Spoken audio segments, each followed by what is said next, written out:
let me introduce our keynote speaker who's going to begin to inform you on some of these great shifts and changes that are taking place. So, Dr. Jim Hughes is a university professor of Rutgers, State University of New Jersey, and a nationally recognized academic expert on demographic, housing, and regional economics. Among his recent awards are the 2014 Distinguished Service Award of the New Jersey State League of Municipalities and the Rutgers School of Engineering 2014 Medal of Excellence. Dean Hughes has provided extensive budgetary and economic testimony before many of New Jersey State legislative committees and has provided numerous policy briefings both in Washington and Trenton and on demographics, housing, and the economy. He has served on numerous commissions and task forces, including the New Jersey Governor's Commission on Jobs, Growth, and Economic Development, the Economic Advisors Board of the Council of the City of New York, the New Jersey Governor's World Class Economy Task Force, and the New Jersey Governor's Property Tax Communication. He is the author of numerous publications, including a book that at the end of the evening we'll have copies available for you outside called the Postsuburban New Jersey Economy, which is a must-read for anybody interested in understanding how we've been shifting and changing in our jobs. So with that said, thank you all for attending. Dr. Hughes?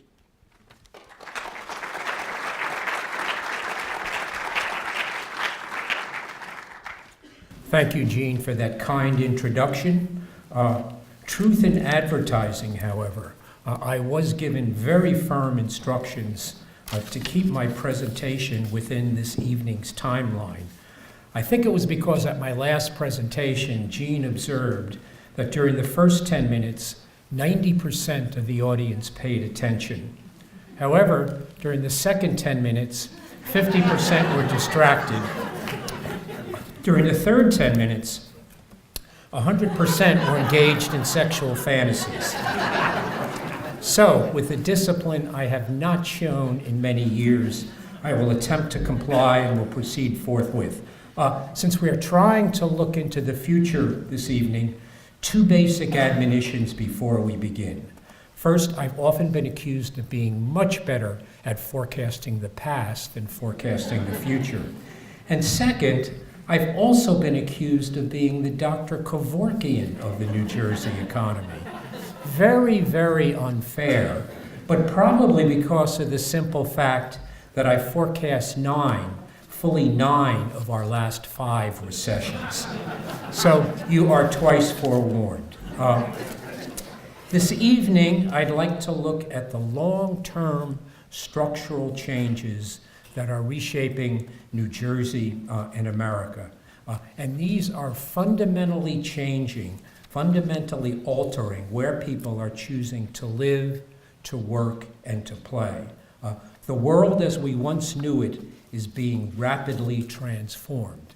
And basically what's occurring are fundamental disruptions of what had been our seemingly unquestioned 20th century certainties. Now, the focus this evening will be on 6 key disruptions. The greatest age structure transformation in history, essentially the changing of the demographic guard, game-changing innovations in information technology, the fading of the forces of 20th century suburbanization dominance, the great suburban office ecosystem transformation, which is a result of information technology advances, changing corporate preferences and demographic shifts, new 21st century housing and shelter realities, and e-commerce, the upending of the consumer shopping landscape, and the logistical distribution revolution.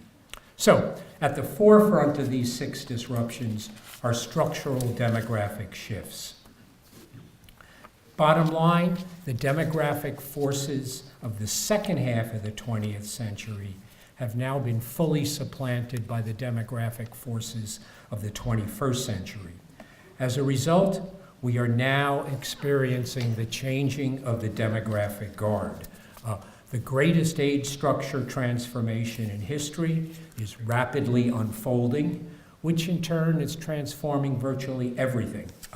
The age structure transformation consists of three what I call age-defined demographic long waves, whose precise age boundaries are subject to different interpretations, but I'm not going to quibble this evening about alternative definitions. I think what we're going to present tonight should suffice. We consider these long waves as fundamentals of duration. They're not cyclical in nature, they're structural in nature. The first is the aging baby boom, the suburban-centric baby boom, born 46 to 64, a fabled generation that completely dominated the second half of the 20th century. Second, a middle-aging Gen X. This was originally called the baby bust, or after boomers, born between 65 and 79, now raising families and advancing to the 21st century top-line workforce. And third, and finally, rising urban-centric young adult millennials, or Gen Y, originally termed eco-boomers, born between 1980 and 2000. They are now redefining our 21st century workforce, workplace protocols, lifestyles, and residential markets. Obviously, this transformation is producing some intergenerational tensions in the workplace, a key issue for everybody going forward. But in any case, let's briefly review each long wave. First, maturing 60-something baby boomers. Truth in Advertising 2. One of my favorite academic spectator sports is terrorizing baby boomers about their inexorable aging. And I think I see a few maturing baby boomers in attendance this evening. But I will spare you this torture, mostly. The baby boom was the most influential demographic event shaping all dimensions of New Jersey during the second half of the 20th century. Where they wanted to live and work ultimately resulted in today's sprawling suburban development patterns. Thus, a brief historical retrospective is warranted, a serious retrospective. Actually, this gives me the opportunity to demonstrate my uncanny ability to predict the past with pinpoint accuracy. Okay, a brief glance in the demographic rearview mirror. Immediately after World War II, G.I. Joe and Rosie the Riveter got together. America went into heat. 9 months later, in 1946, births erupted, completely overwhelming our unprepared hospital delivery systems. Over the next 18 years, 1946 to 1964, an event of epic proportions ensued, the fabled post-war baby boom, the collective offspring of the most fertile period in American history. This vastly oversized cohort was the largest generation ever produced in New Jersey history.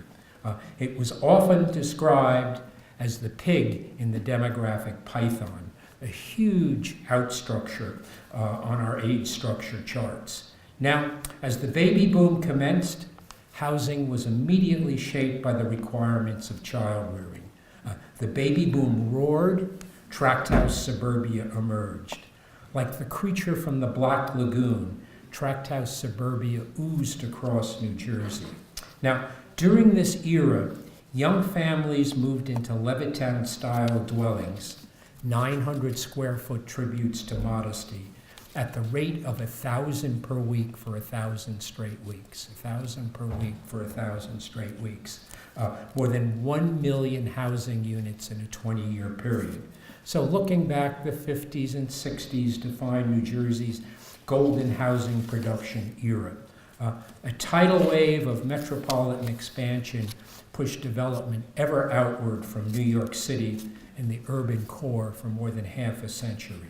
Now, throughout its life cycle stages, the baby boom dominated New Jersey, sending tidal waves through the economy and society.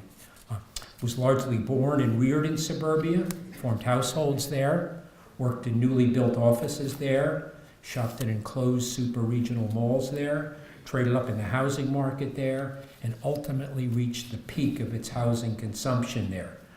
But this suburban-centric legacy is now fading into history. The baby boom's national pastime was trying to postpone middle age. But despite their mass protests, serious middle aging and more arrived with a vengeance in the 1990s. Mass delusion. They tried to rename middle age middle youth. Didn't work.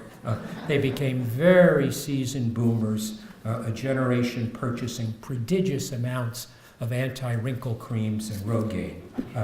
Nothing was able to stop the thundering baby boom herd from stampeding through the household life cycle, the shelter life cycle.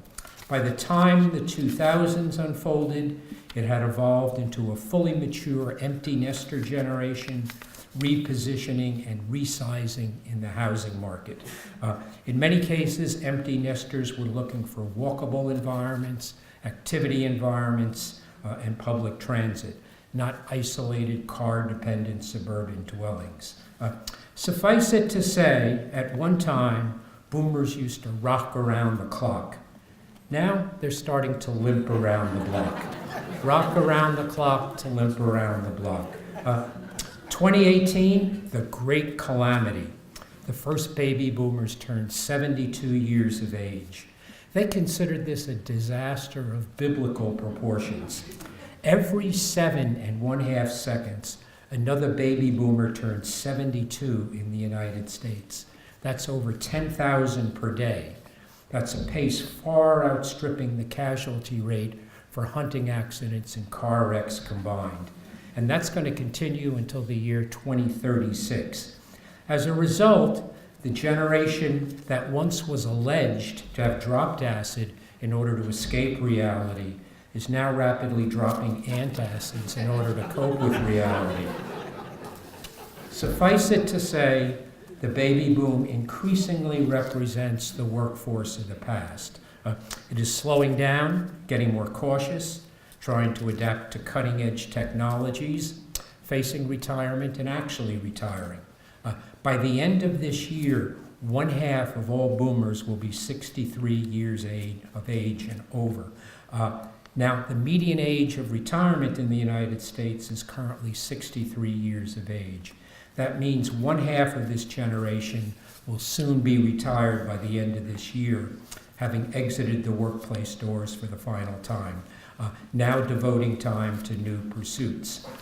Their influence on the economy and society is diminishing on a daily basis. But boomers will not go away quietly. They will still be a market force for some time to come, perhaps in other states if they leave New Jersey. Nonetheless, a lifetime of cognitive skills has been built up by many senior boomers, skills that will not be easily replaced. Consequently, the aging of the baby boom out of the workforce represents the greatest brain drain in the nation's history. So I think a key issue going forward for all organizations is how to capture and retain retiring baby boomer knowledge. In any case, the real bad news looking forward is you're still going to have to listen to the Beach Boys on golden oldie radio stations. But the really, really bad news is you're still going to have to listen to the official baby boomer national anthem. Jeremiah was a bullfrog, was a good friend of mine. For many of you, this was probably before your time, but that was a line in a recording made famous by the group Three Dog Night entitled Joy to the World.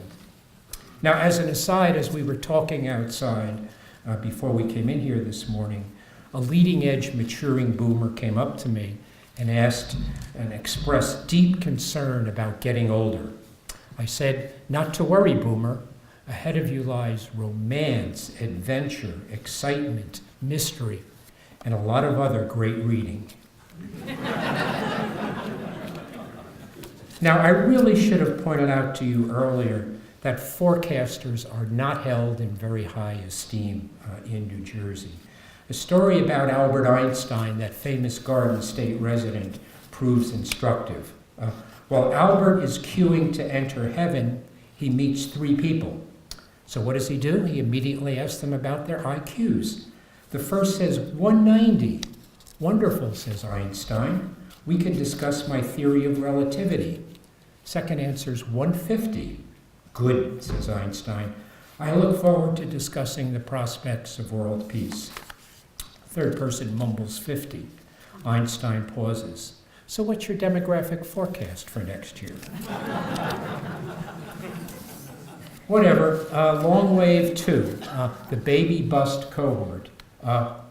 In 1965, the sexual revolution began in earnest in New Jersey and America. Paradoxically, births then plummeted. The result was originally called the baby bust, which was an undersized population cohort produced during the low birth era from 1965 through 1979, also originally termed the Sesame Street generation. It has now been labeled Gen X or Generation X. This cohort of contraction is a moving indentation on our age structure charts, trailing in the wake of the older baby boom bulge, followed by the younger millennial bulge. Today, Gen X is America's neglected middle child, and it's sandwiched between those two noisy behemoths, the oversized baby boom and millennial generations. Now in mid-career, Gen Xers are 39 to 53 years of age, starting certainly mostly engaged in raising families. Housing market problem, this cohort is not of sufficient size to absorb the baby boom's used suburban housing stock. Nonetheless, Gen Xers are ascending into the top-line workforce and are poised to assume the leadership ranks left open by exiting boomers. Succession planning in both the private and public sectors is an increasing concern. So how will their leadership and management styles differ from their baby boom predecessors? Now, I should also point out to you, unfortunately, that demographers in general are also not held in very high esteem in New Jersey. In fact, we have been dismissed seemingly as academics, sometimes sneeringly so, who can statistically prove that the average resident of Miami is born Cuban and dies Jewish. The third long wave was originally labeled the baby boom echo, children of the baby boom, but is now known as Gen Y or millennials, born between 1980 and 2000. I know you're all probably suffering from millennial fatigue, but bear with me. The millennial cohort is now totally redefining the 21st century. It was initiated in the final years of the 1970s by the delayed discovery of procreation by baby boomers. Before that time, they absolutely and totally refused to reproduce themselves. But in 1980, they began pairing, nesting, reproducing, and parenting in earnest. And what started as a baby boomlet exploded into a very real secondary baby boom as the 1980s matured. A potent baby boom echo emerged. As a result, suburban New Jersey was again invaded by the stroller people. The end result was Gen Y, the fabled baby boom offspring.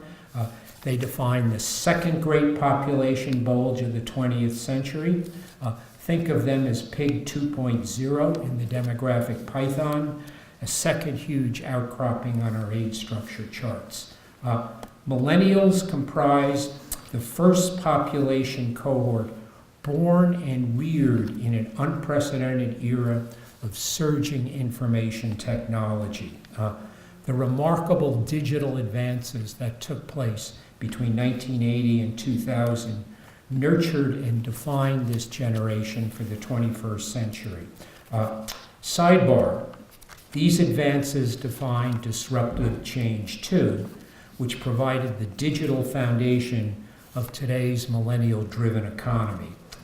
The forces unleashed by the year 2000 had already reshaped the very structure of knowledge-based work in the digital age, forced the start of a vast transformation of our office ecosystems. So let me digress from demographics for a moment and review the digital advances that occurred over the millennial lifetime to date, advances that have reshaped New Jersey, have reshaped America. State-of-the-art of information technology in force when the first millennials were born. And this technology defined how white-collar office work was conducted. Number 2 pencil and yellow pad, black rotary phones, IBM Selectric typewriters, and for the more sophisticated, Texas Instruments handheld business calculators. But advances in information technology ultimately redefined the nature of white-collar work in New Jersey, of knowledge-based work, and virtually every dimension of society was dramatically transformed. 3 key information benchmarks which restructured our economy by the century's end. The IBM PC, the 386 microprocessor, and the Pentium microprocessor. A quick, brief review. In 1981, IBM essentially legitimized and created the personal computer industry when it introduced the first desktop computer. Remember, it was called the IBM PC. It used an operating system, some of you may remember, MS-DOS 1.0, made by a little-known company from Washington State named Microsoft. Ancient history, number 1, definitive forecast made by Bill Gates, founder of Microsoft in 1981. 640K ought to be enough for anybody. 1985, the first major advance in desktop capability, the introduction of Intel's 386 microprocessor. It crammed more than 275,000 transistors and 1 million electronic components onto a 1/2 inch square of melted sand, also known as silicon. 275,000 transistors. Ancient history 2, definitive forecast 2 by Bill Gates. 386-based machines will finally give desktop computers all the power that people will ever need. At the time, the 386 capability led to the effective implementation of the first killer app, Lotus 123 spreadsheet. I still like that better than Excel. This became the workplace standard, and workplace processes really started to change. The Pentium-based PC finally became a window onto the internet, and a new world opened up. The Pentium-based microprocessor in 1995 had 5.5 million transistors, 5.5 million. Concurrently in 1995, Microsoft released Windows 95. Bill Gates officially unveiling it. This was followed just 1 week later by the Internet Explorer, and this became many people's first web browser. As a result, increasingly powerful desktop computers linked to the Internet reigned supreme as the 2000s unfolded, and the forces they unleashed were really and truly disruptive. But wait, there's more. Post-2000 technology continued to define the millennial generation as it was growing up and transform and disrupt the economy. The relentless odometer of history never stops. 2007, the mobile internet untethered era unfolded, and the Pentium 4 microprocessor helped drive this era. It had 125 million transistors. This era unshackled workers from fixed-in-place information technology systems. 2007, just 11 years ago, the smartphone was introduced. This is Steve Jobs unveiling the iPhone, subsequently with tablets and iPads, powerful ultrabooks, and 4G LTE wireless broadband speeds. Threshold increases in mobility were achieved, and they served to sever information technology umbilical cords. Not surprisingly, millennials comprised the first vast number of adopters. They were the digital frontrunners of a mobile IT-driven era. This era is only slightly more than a decade old, but it's fundamentally restructured the 21st century knowledge-based economy, how and where work is conducted, and how all types of societal activity take place.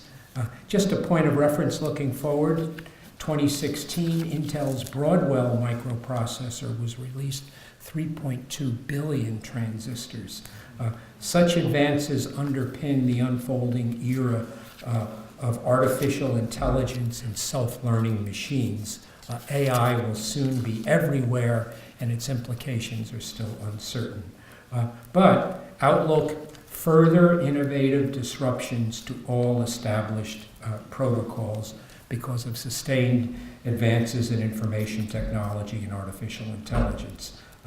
Bottom line, without disruption too, millennials today would not quite be millennials as they are. Another instructive story about why forecasters are not held in high esteem in New Jersey. A man walking in the countryside comes across a shepherd and a huge flock of sheep. Now, as an aside, during the depths of the great 2007-2009 Great Recession, I actually thought that shepherding may again become a growth occupation in the Garden State. Whatever, the man tells the shepherd, "I will bet you $100 against one of your sheep that I can tell you the exact size of your flock." It's a very big flock, so the shepherd takes the bet. The man says, "You have 973 sheep." Shepherd's astonished because that's the exact number of sheep. He says, "Okay, I'm a man of my word, so take one of the flock." The man picks one up and starts to walk away. "Wait," cries the shepherd, "give me a chance to get even. Double or nothing, I can guess your exact occupation." The man says, "Okay, go ahead." "You're a forecaster," says the shepherd. "Amazing," replies the man. "You are exactly right. But how did you deduce that?"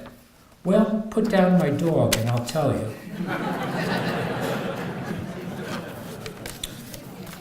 Okay, back to millennials, the first creatures of the digital age.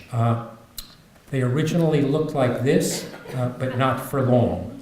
By 2018, they were transformed to this. Young adults, mainly in their 20s, between 18 and 38 years of age. They have just supplanted the baby boom as the largest sector of America's workforce. Millennials are obviously a tech-savvy generation, a rental housing generation, wanting 24/7 LWP environments. LWP environments, live, work, and play. Transit and walkability are paramount. Bottom line, sorry all you baby boomers, millennials now rule. They have become the prized labor force commodity, eagerly sought by a corporate America that increasingly requires next-gen digital talent. And where that talent wants to be now drives much corporate locational decision-making. Not surprisingly, millennial value systems differ greatly from their baby boom parents. The terms experiential, connected, sharing, and passion now dominate America's emerging market strategies. For example, bricks and mortar retail space was where transactions once took place for their baby boom parents. They went to the store for transactional reasons. For millennials, bricks and mortar spaces, at least those that are surviving, are experiential spaces, destination places for social interaction, venues for entertainment, completely different social protocols.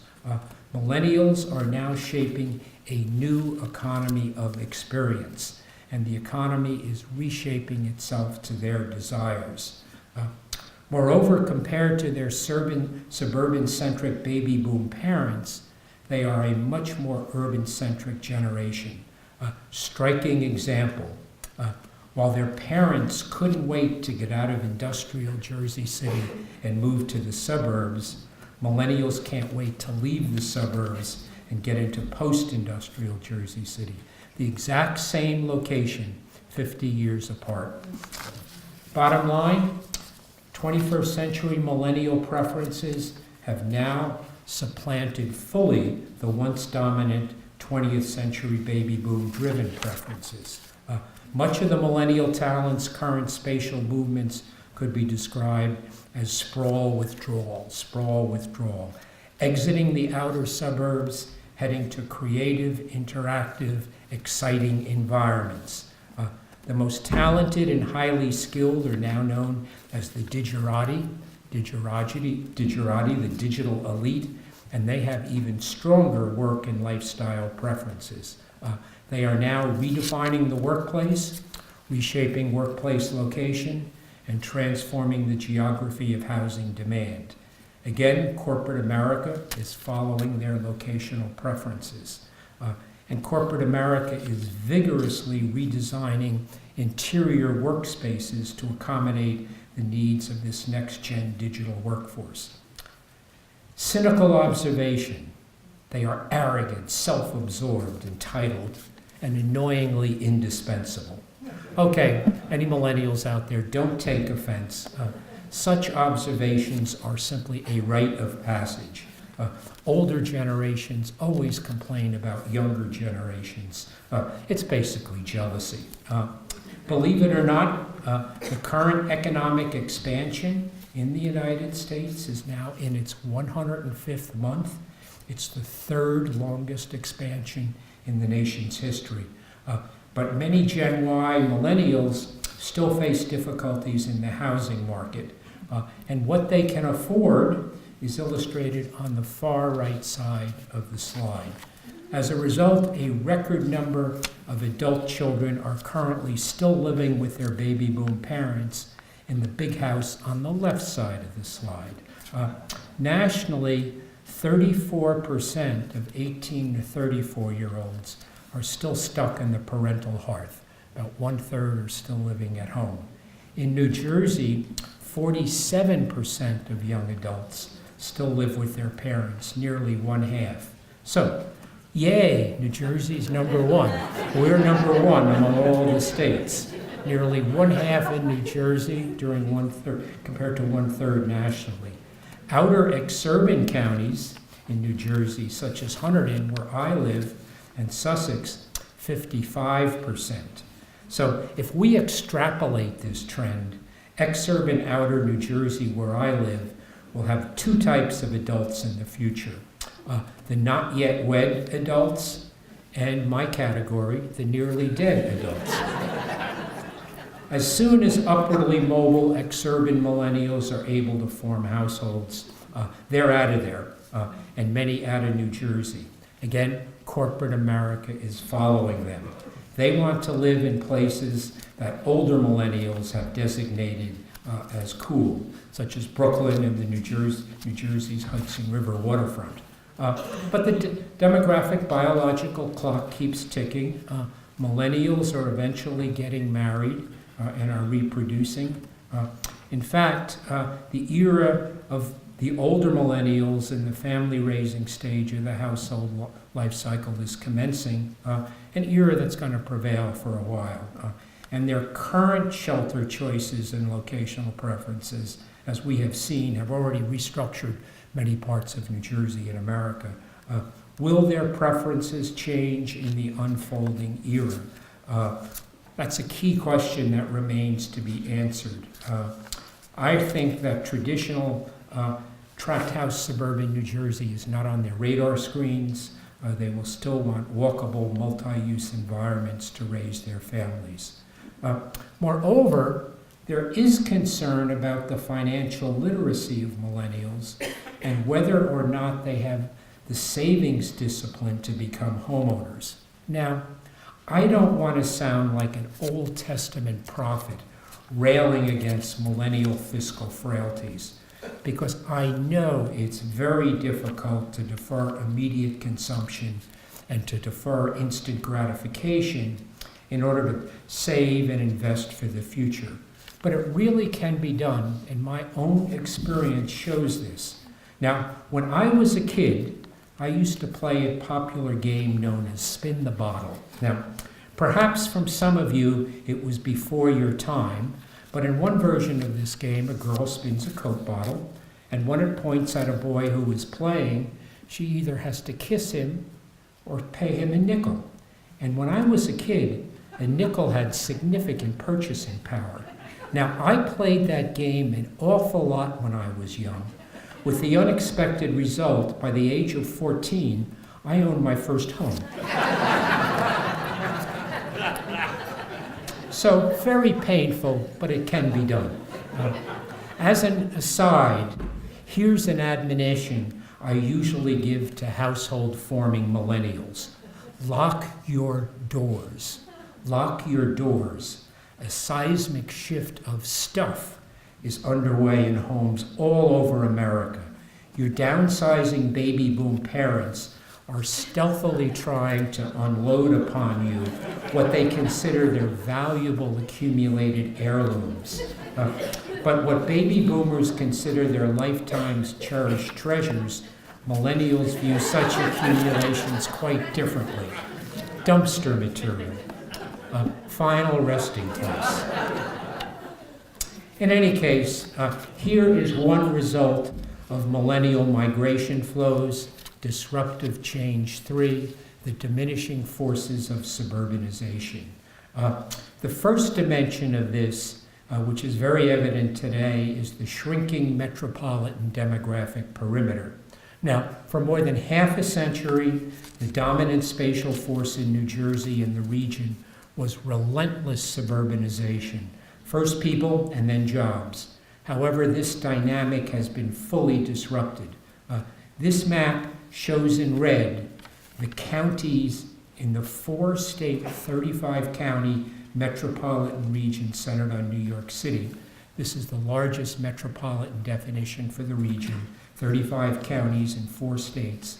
And those in red experienced population losses in the 2010 to 2016 period. It's the 12 outer edge perimeter counties that are now shrinking.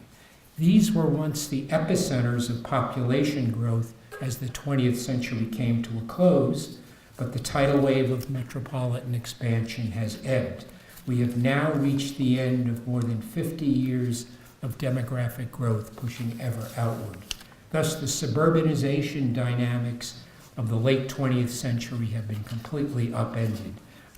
So too with the economic dynamics of the 20th and 21st century. So the second dimension of diminishing suburbanization is defined by changing employment location patterns. This is made evident by the reversal of economic fortune of the Garden State and the Big Apple. And one way to show this reversal is a simple comparison of the job growth in New Jersey, most of which is in the northeast region of the state, versus that of New York City. Now, during this long period of broad suburbanization, 1950 to 2004, New Jersey gained 2.3 million jobs compared to just 82,000 in New York City, 2.3 million compared to just 82,000 in the 54-year period. New Jersey was the unquestioned regional economic locomotive, New York City the caboose. The growth in the region's economy was overwhelmingly taking place in the New Jersey suburbs. But a sharp reversal of economic fortune, shown in the bottom of the slide, between 2004 and 2016. New Jersey's employment base has virtually flatlined, while New York City's has exploded. As shown in the bottom part of the slide, during this period, New York City gained 776,000 jobs, while New Jersey gained just 76,000 jobs. 776 versus 76. New Jersey now finds itself as the caboose in the regional economic train. So, 21st century economic growth increasingly has been clustered in the core of the broad metropolitan region, yielding a new economic normal. And this is reflected in disruption 4, the structural transformation of the state's office market dynamics, particularly the aging suburban office agglomerations. New market realities, many of our 20th century suburban economic assets, once the centerpieces of our knowledge-based economy, are now suffering from functional obsolescence, transformed into 21st century economic dinosaurs. Right now, our suburban office ecosystem is oversupplied and under-demolished, oversupplied and under-demolished. So a brief glance in the economic rearview mirror again. During the final 2 decades of the 20th century, the New Jersey economy underwent a complete transformation. In 1980, a badly aging manufacturing economy was hemorrhaging obsolete industrial age jobs and factory inventory. By 1990, 10 years later, New Jersey had remarkably transformed itself into a leading edge post-industrial information age economy. As we all know, the new economy was sheltered in office buildings. Essentially, originally they were the factory floors of the new economy, or an increasing share of value added produced. This sheltering was accommodated by the great 1980s office building boom, which completely reinvented the New Jersey economic landscape.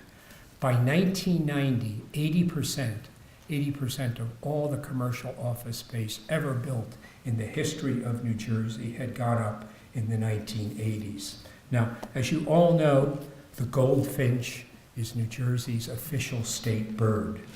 In the 1980s, it was supplanted by the crane, the construction crane. So great was the construction boom that it seemed as if the state economy was on steroids. In 1980, Manhattan had accounted for 85% of the broad multi-state region's commercial office space. 85% in 1980. By 1990, because of the suburban office building boom, its share had declined to 56%, 85% to 56% in just 10 years. Corporate America was fleeing an increasingly desperate urban America. A vast economic migration to suburbia was underway, totally reshaping New Jersey. In 1980, North Central New Jersey, where we are today, was a non-player in the broad regional office market centered on Manhattan. By 1990, the 11-county northern and central New Jersey market area had emerged as the nation's 5th largest metropolitan office market. The end result was that New Jersey emerged as one of the greatest suburban office agglomerations in the United States. Much of it located in the state's highway-oriented, freeway-oriented growth corridors, auto-dependent office corridors. This was the nation's leading-edge, cutting-edge growth model at the time. However, since it was built between 1980 and 1990, it had been set in concrete 5 to 15 years before Pentium computers, fiber optic cabling, and fast internet access had become available in 1995. It was set in concrete 17 to 27 years before the smartphone and mobile information technology reshaped the economy in 2007. Consequently, this suburban inventory is now between 28 and 38 years of age. Much of it a residual of early information technology and work processes era. Now, isolated, one-dimensional suburban campuses of yesteryear were designed for technologically challenged, routine, standardized work procedures as shown in this slide. See how glum those baby boom workers were? Such workspaces have now yielded to creative work and agile workplaces, new open, interactive, multifunctional environments. See those smiles? See how happy those millennial workers are? Essentially, a post-suburban economic future is unfolding, a fundamental spatial and structural reorganization of the New Jersey economy. The new corporate business model and office market dynamic is centered on the belief that innovation thrives in dense, interactive, multifunctional places, live, work, play environments. and it's stifled in isolated, segregated, one-dimensional 1980s type suburban campuses, campuses firmly rejected by millennial digerati. As a result, there is simply too much aging suburban product whose real estate footprint is contracting. However, for select value-added suburban properties, there is the potential for upgrading to premium state-of-the-art trophy building standards where we are today. This certainly does not mean a widespread return to past suburban glories, but to new, reordered, multifunctional suburban retrofits. Now, as a complete aside, while we have been focusing on offices and post-industrial knowledge-based work, some of you may be wondering about the nation's recent manufacturing renaissance and what that means for the Garden State. Well, I predict the factory of the future in New Jersey will be staffed by 2 employees, 1 man and 1 dog. The man is needed to feed the dog, while the dog's job is to keep the man from touching the computer. Disruption 5, the great post-Great Recession housing realities. The Great Recession and its aftermath not only had immediate short-term cyclical effects, but long-term ramifications, and I think permanent disruptions.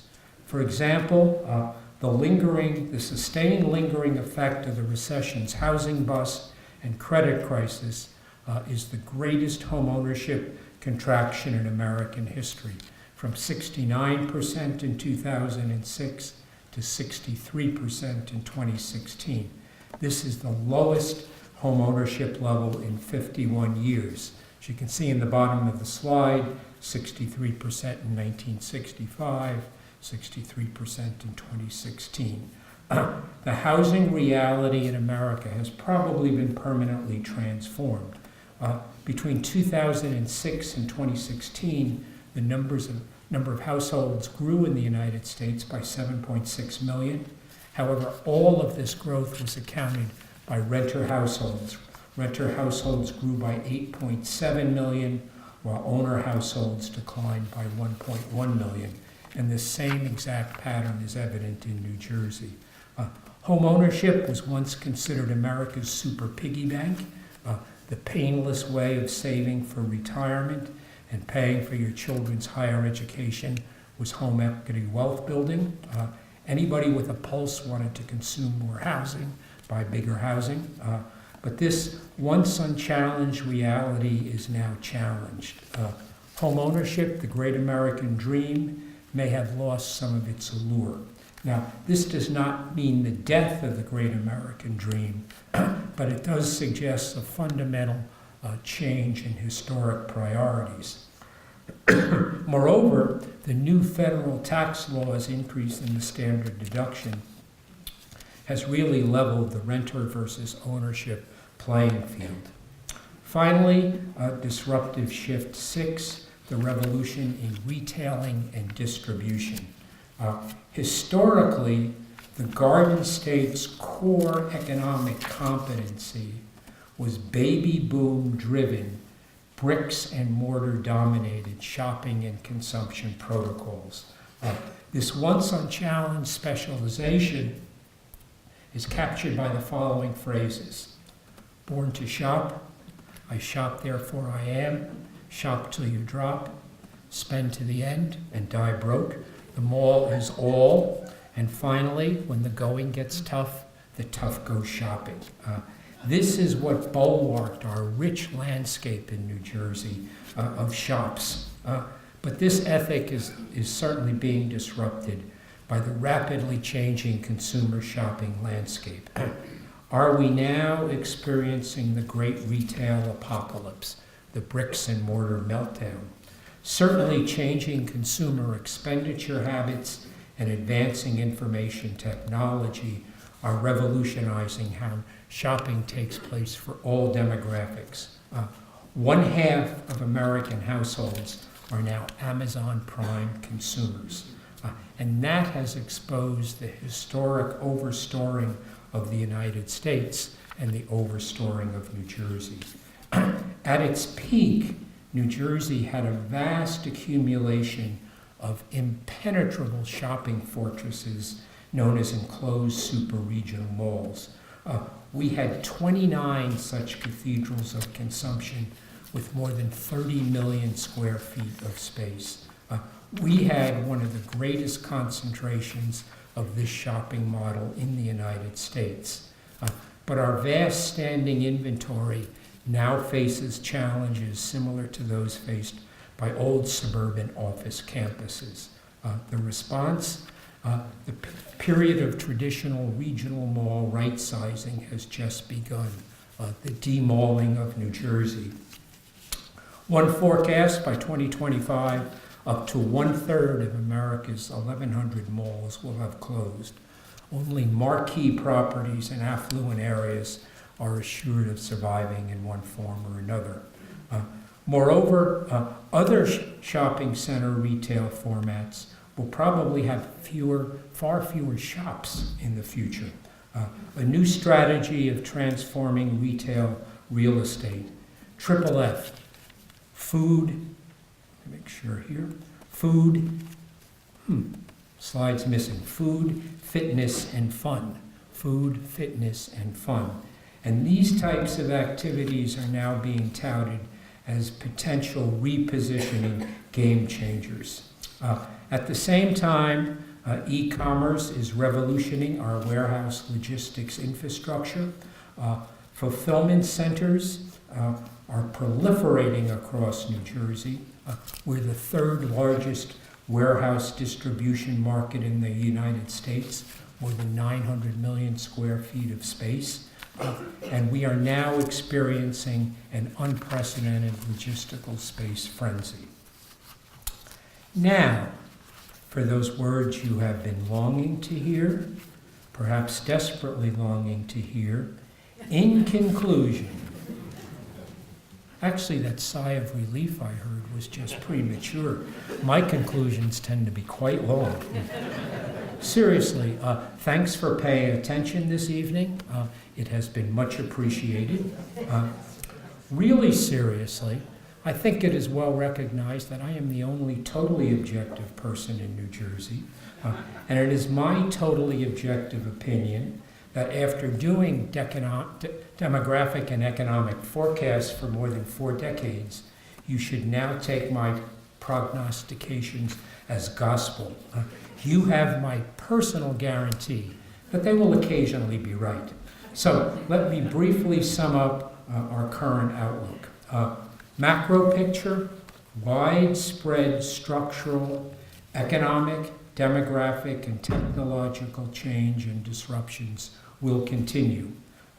Our demographic drivers have been transformed by the great age structure transformation, millennial protocols ascending, baby boom certainties descending, digital technologies advancing, suburbanization diminishing, suburban office ecosystems transforming, and new housing, retail, and distribution realities.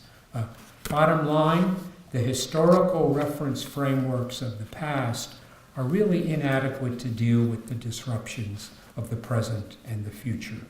Now, an old academic mentor of mine gave me the following presentation advice. Speak the truth, but leave immediately thereafter. Thereafter has just arrived. Thank you very much.